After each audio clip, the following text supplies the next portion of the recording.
Welcome, everyone. My name is Ilva Tare, and I'm a non-resident senior fellow at the Atlantic Council's Europe Center. This is Balkans Debrief. The European Union's efforts to broker a deal on the Association of the Kosovo Serbs have proven unsuccessful after another meeting between Serbian President Vučić and Prime Minister of Kosovo, Albin Kurti, in Brussels. The draft statute proposed by the management team has been rejected by Prime Minister Kurti as unconstitutional with the Constitution of Kosovo. Meanwhile, the EU High Representative Borrell has expressed concerns about the situation in the north of Kosovo, where Kosovo Serbs have been unable to return to the institutions. Talks are expected to continue soon. We have a proposal by Prime Minister of Kosovo Kurti, an 11-point vision for the implementation of the ASM, while there is also pressure by the EU and the US partners to establish the ASM as soon as possible. What will happen next? I'll introduce my two guests to discuss this and more. Is Miodrag Marinkovic, Miki, Director of Center for Affirmative Social Actions, CASA, civic activist from Kosovo Serb community. Miki, welcome. Thank you very much. We'll talk also with Naim Rashiti, Executive Director of Balkans Group, a Senior Analyst from Pristina. Naim, welcome. Thanks, Ilva. Thanks for coming. We'll talk with your takeaways after the meeting in Brussels. What happens now? What's next, Miki, in your view? Okay. I think in the introduction, I sense the tone. I mean, you had the obvious tone that nothing revolutionary happened yesterday, and I heard many voices saying the same. But on contrary, I believe that there was a significant breakthrough made yesterday. I mean, for the first time since the beginning of the dialogue on the table, we have the proposal for SM statute.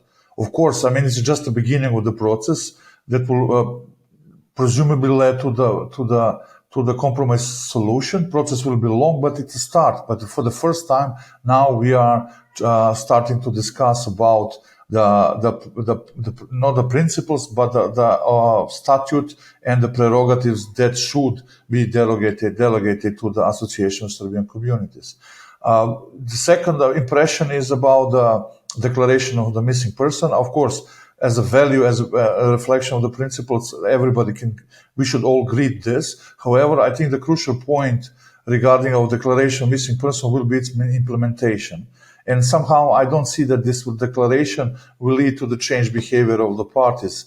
My feeling is that this declaration came as a pressure of international community to build kind of a positive momentum. But the main focus will be ASM and the implementation of EU plan. And by that, this very, very important issue, especially for the victims and their families, for the families of the victim, that is actually justice and truth for the families of the victims, will serve as a sort of decoy, not as an objective, but as a decoy to stimulate the success. Let's see what is going to happen. I'm not optimist. And the last point, and maybe I will finish with that, is it's actually negative uptake. It's a behavior of the negotiators. And considering their messages prior and post the meeting, I sense that this plan has been imposed upon them, and that there is no genuine interest to engage in the process and probably capitalize on the opportunities that are presented within the plan. With such a behavior, I believe the prospects of prompt agreement signing are very slim. Why is it important to have the prompt agreement? Is because there are observable patterns that prolonged dialogue process accumulate the crisis on the ground. And I hope that I'm not right on this, since the situation in the north is very, very fragile, and a small incident can spark huge instability. Naim, what's your takeaway from the meeting? Do you think it was a positive beginning of a process that now we have concrete drafts that are being negotiated? Well, I think what's important is that after last night, we are going to talk about the content and not about the process. And I hope that the West can maintain the pace of the dialogue for the content that leads to an agreement, to the implementation of the agreements. However, with the recent arrangements made in Ohrid and in Brussels, international community has taken enormous responsibility to ensure implementation and sequence implementation, because there's no signature of parties. And not only there are no obligations of the parties and commitments, there are no legal changes, behavior, legal guarantees of the parties that they will commit to the implementation in the absence of signatures.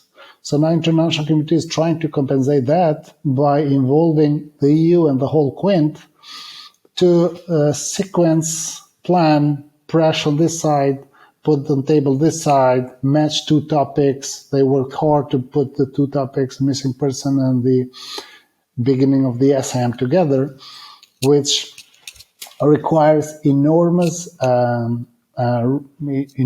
efforts of international community in this process, whose image is not really great in both sides, and that marks for me. That's my main concern. Yes, we have a draft statute of the ASM proposed. Of course, it went not through the right and the right path, the whole process of presenting the ASM. It went something that has to be established within a Kosovo legal order, went outside to Brussels without the legal chains of the command of the legality, and I'm afraid that any government will fail in the constitution with this process in the absence of an agreement. Had Kosovo signed an agreement formally with Serbia, that would have created a space, a legal space, or eventually ratified that agreement in parliament, a legal space to accommodate the SAM as it's going there now into the new Kosovo legal order. Naim, do you think there is will in Pristina, both in government and parliament, to make any changes to accommodate the ASM? No, and of course there is no will, but even if there is will, there is no legal space until you make this formal agreement with Serbia. Had Serbia and Kosovo signed, then it would have been ratified in the parliament, and then you would have created the legal space. And simultaneously, this in Serbia doesn't oblige President Vučić and anyone else to change their behavior vis-a-vis Kosovo, because there is no agreement, so they can uphold to their own constitution. And that's where I think the major fail of this process will be.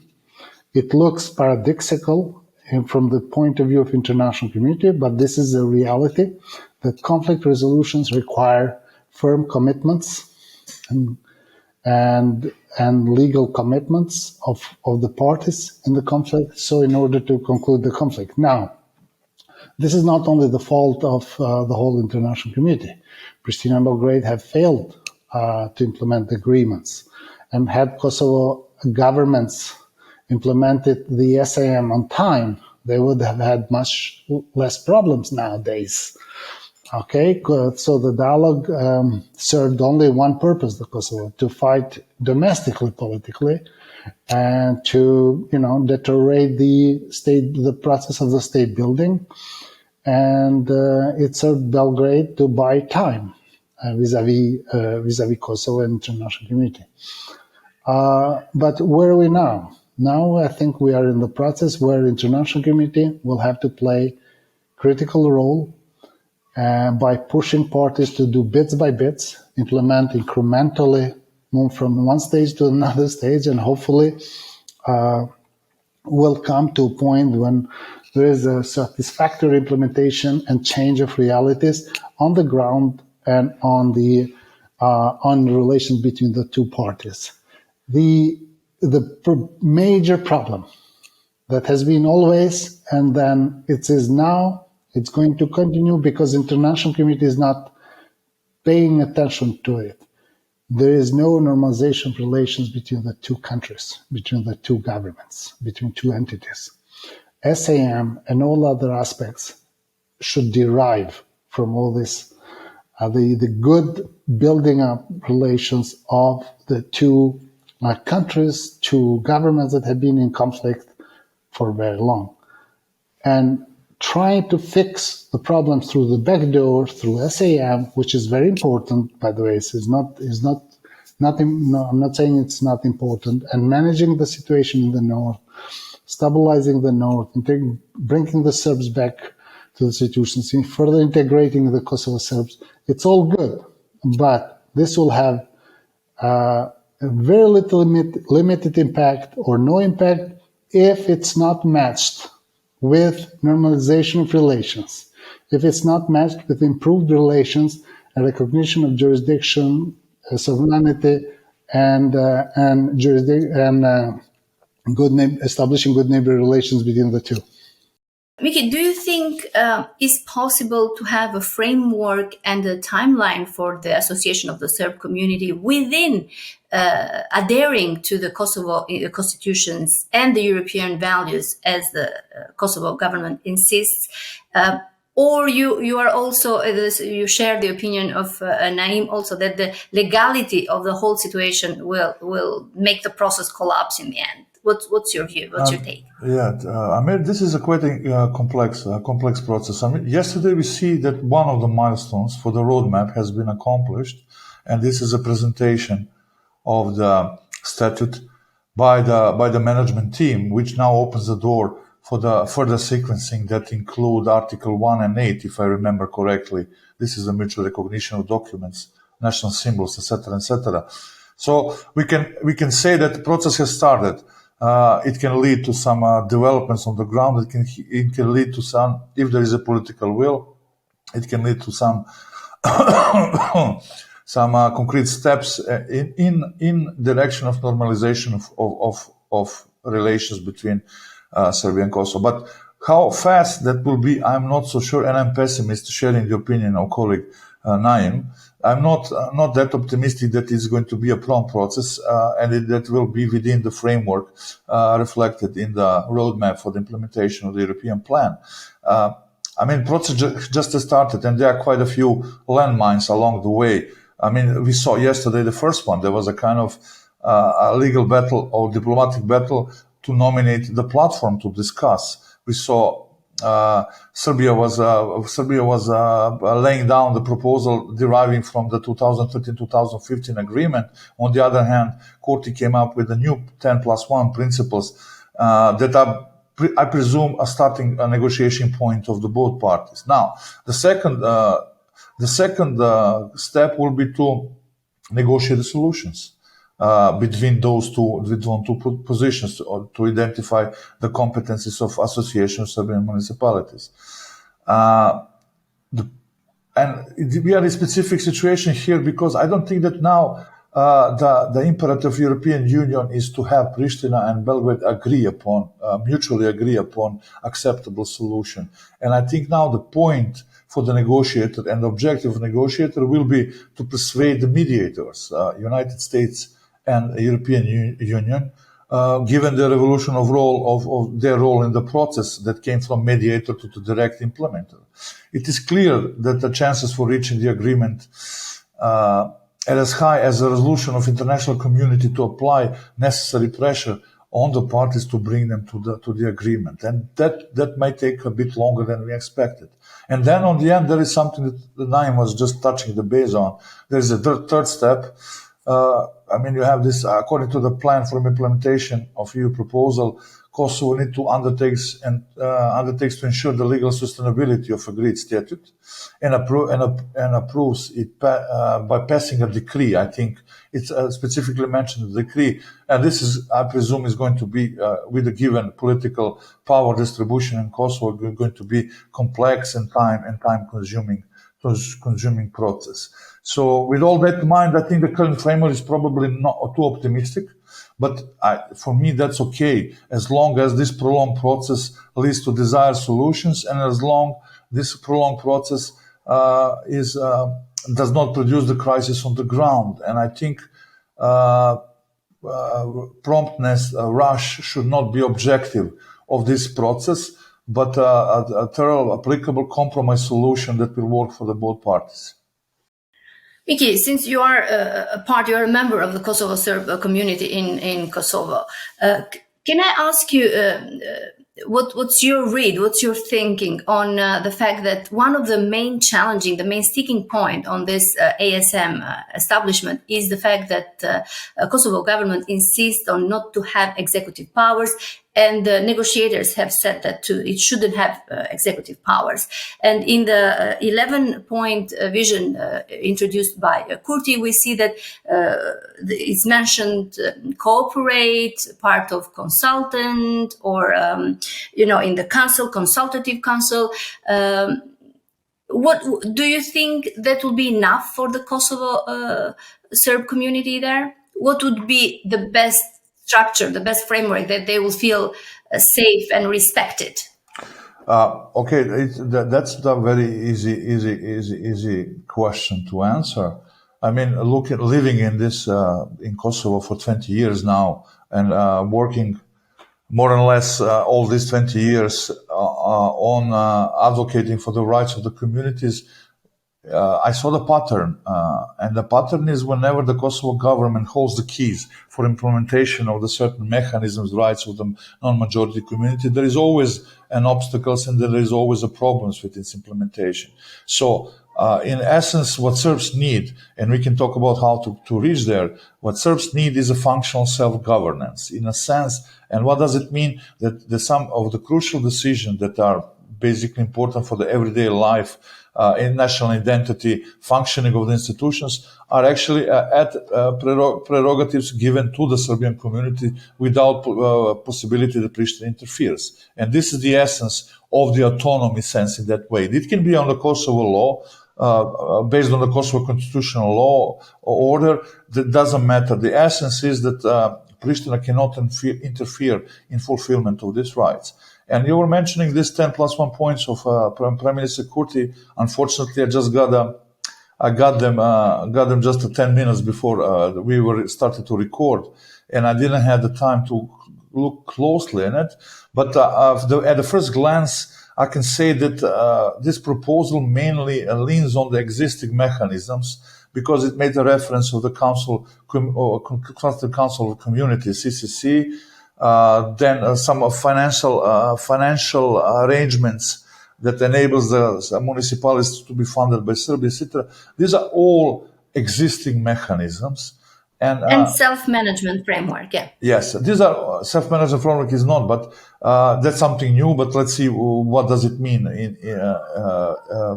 particularly what Kurti mean by that. But there is a reference to the most existing.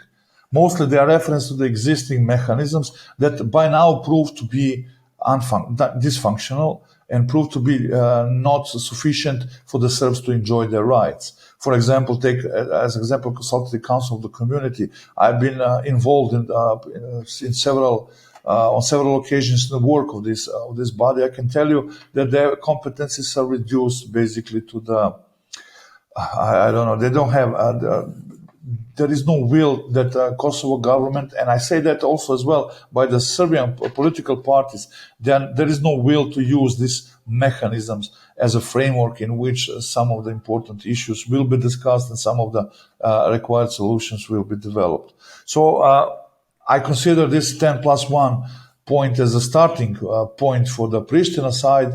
What Belgrade presented, I haven't seen yet, is a starting point from the Belgrade, and now we are starting the process in which probably international community will try to get the common ground and the solution at the end.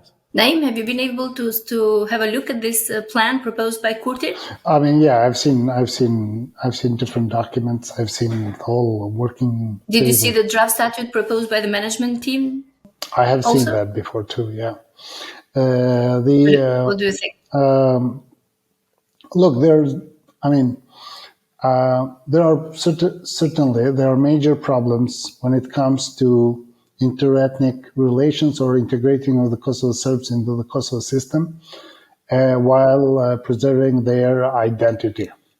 And there are serious issues that come from three sets of the problems. First, the system of the governance in Kosovo that has not been perfect. And lots of the problems that generate comes from four municipalities. Certain majority municipalities are similar to the Albanian majority municipalities. Simply, the system, the governance is really not effective in meeting citizens' needs, community needs, etc. There is another major problem, which is relations between Serbia and Kosovo. Relations between the two states has harmed mostly Kosovo Serbs and the vice versa, Albanian national minorities in Serbia. But within Kosovo, Kosovo Serbs are victim of the poor, tense relations between Kosovo and Serbia. And that has had indirect, everyday impact. And the third set of the problem is lack of clarity of the perspective where Kosovo Serbs are going to live and in what form they're going to, what form of institutions and integration mechanisms they're going to live and operate. And I have been working in the North, and it's really hard to tell from the North what will be you as a citizen, in what legal system you are going to live and operate in a mixture of quasi-system that has given opportunities to individuals, short-term opportunities, but full unclarity for the future. And that's the three problems. Whenever it comes, whatever the agreement of the association will come at the end, it should serve the purpose of accommodating Kosovo Serbs' needs, community needs, identity, language, school, health, pension system from Serbia, ability to freely communicate with Serbia, earn that scheme benefits from Serbia. It's all that whatever is possible to maximize the benefits. But that is not a problem. If we had an agreement on full normalization, or let alone full recognition, what would be the statute of ASEAN would have been the least important, the least consuming thing, the least discussed thing. And that's why I'm worried that we're trying to normalize the relations between the two states and the conflict through the back door without saying, no need to say how important it is for a second. And my fear is that we can have the best statute for the Kosovo Serbs and still not being able to deliver to the needs of the Serb community and still not serving the purpose of normalizing relations between Kosovo and Serbia. That's the challenge. We simply will have another tool of conflicting tool between the two sides and still distressing the Serb community, and that's the challenge. The elements in the draft statute proposed, of course, they will not fly because it go far beyond constitutional order. And again, at the level of self-management, self-autonomy, self-governance for municipalities, for ASEAN, is not the biggest issue. It can be, the level to satisfy. The challenge is any Kosovo government legally cannot do anything beyond the court has ruled, because there is no international agreement to enable that. There is no signed agreement that would be ratified that would go beyond the constitutional arrangement to accommodate whatever would be agreed. And that's the challenge. We will hit the wall in the next few months, either with a crisis in Pristina or eventual international community understands that actually their commitment to implement this does not enable expansion of constitutional rights for the subcommittee, because you need that vote in the parliament to allow that. Miki, to conclude, are you still optimistic that at least we have a process that is rolling now, it's on, and we have concrete drafts going on to negotiate? Or you think that it's going to be a very difficult process in the end, and who knows what's going to happen? But I liked your optimism, and I want to close it with that.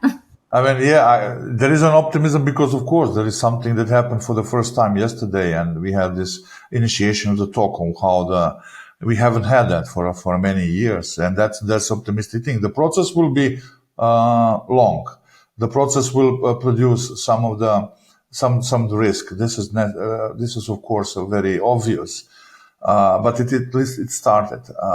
I want to, for example, there will be several issues that need to be resorted.